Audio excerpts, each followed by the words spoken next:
The 15-year-old boy charged with murdering his family in their Falls City home could be tried as an adult. Now, this morning, 1 week later, the community is still finding it difficult to cope with this tragedy. Farah Jadrin is from Falls City, outside of a church that's been a community gathering spot for this last week. Farah, you're tracking the investigation too. Moving this case out of juvenile court and into adult court can be a lengthy, complicated process, right?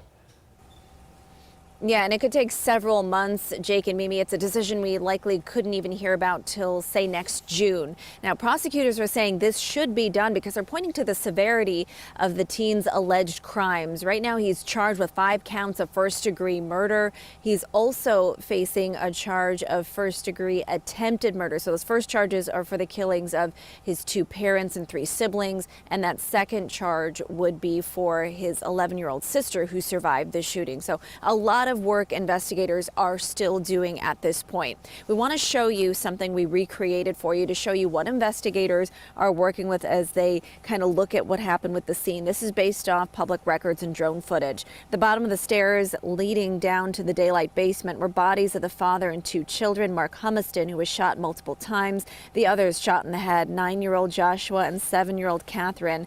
Down the hallway, they found 13-year-old Benjamin, and in one bathroom connected to the primary bedroom was the mother, Sarah Humiston. The teen suspect's 11-year-old sister says her brother shot her too, with the bullet hitting her in the hand and neck. She held her breath and pretended to play dead until she left through a fire window in her room to escape. Now, we heard from attorneys on both sides Friday, the defense saying community members who know the suspect have reached out.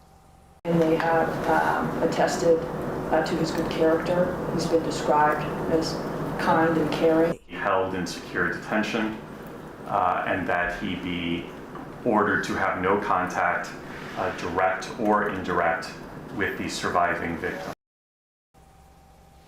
Now, no plea agreement has been entered by the suspect, and the next time we should expect to see this case in court would be for what's called a status conference hearing, and that's set for early January. As I mentioned earlier, the first we could potentially hear about this change from juvenile court to adult court would be in June of next year. We'll continue to follow all of these updates for you as things unroll.